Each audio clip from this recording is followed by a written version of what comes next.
Yes, the man who cannot die. जब तक है जान। অনিকালীন রিক্যাপসে স্বাগতম।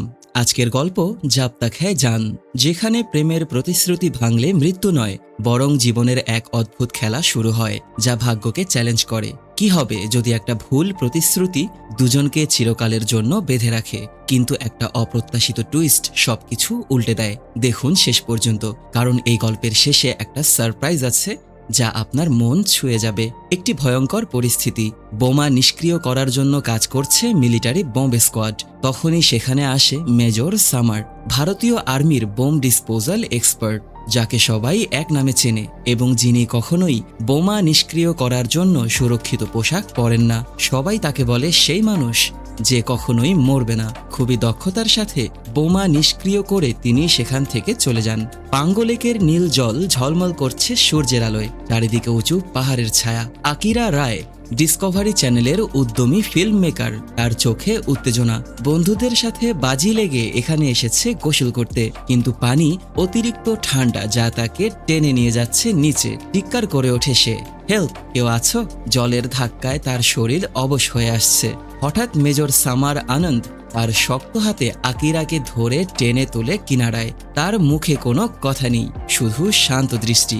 আকিরা হাঁপাতে হাঁপাতে উঠে বসে। সামার তার জ্যাকেট খুলে আকিরার কাঁধে জড়িয়ে দেয়। তারপর কিছুই না বলে বা কোনো কথা না শুনেই চুপচাপ সেখান থেকে চলে যায়। আকিরার হাতে পড়ে যায় সামারের ডায়েরি, যেটা সামারের জ্যাকেটের মধ্যেই ছিল। কৌতূহলে সে সেই ডায়েরি খুলে পড়তে শুরু করে, আর সামারের কণ্ঠস্বর যেন শোনা যায়, এই ডায়েরিটা আমার জীবনের গল্প।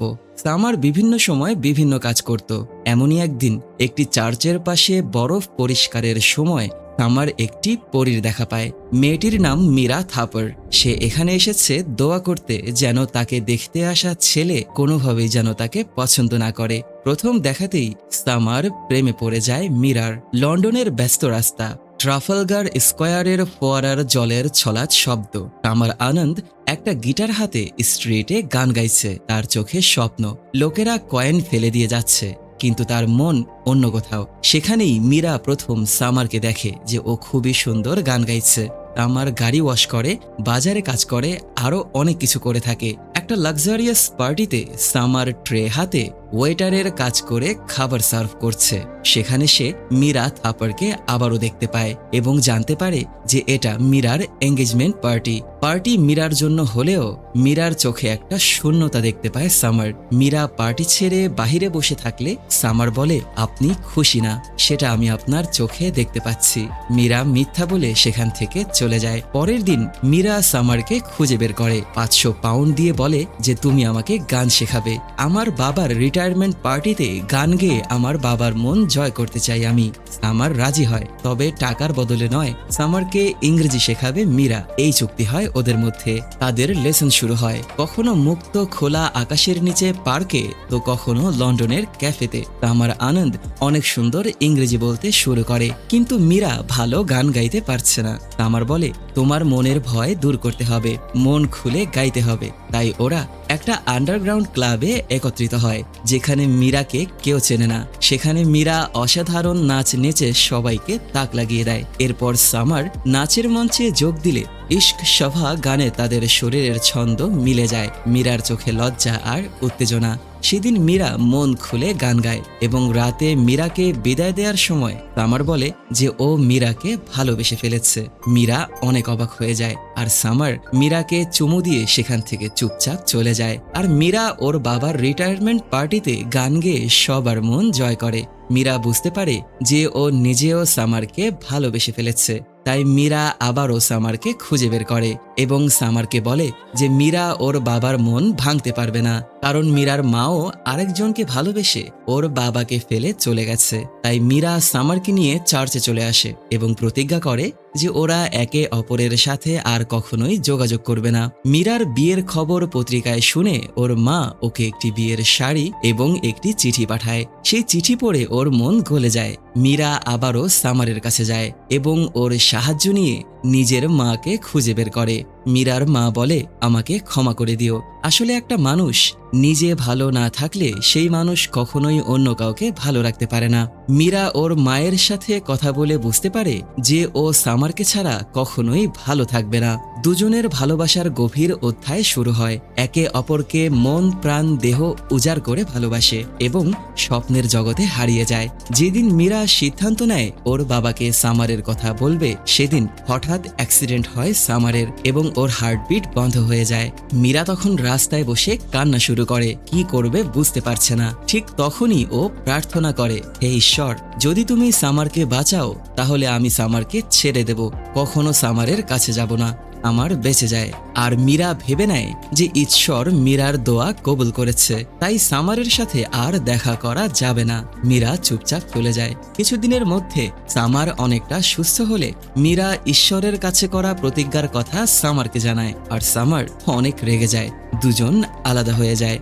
সামার বলে যে যদি মীরাকে হারিয়ে জীবন পেতে হয় তাহলে আমি আজ থেকে মৃত্যুকে প্রতিদিন গলায় লাগাবো। সামার তার সব উপার্জন তার রুমমেটকে দিয়ে লন্ডন ছেড়ে ভারতীয় আর্মিতে যোগ দেয়। তার ডায়েরিতে লেখা, আমি প্রতিদিন মৃত্যুর জন্য ঈশ্বরকে চ্যালেঞ্জ করি, আর তিনি উত্তর দেন না।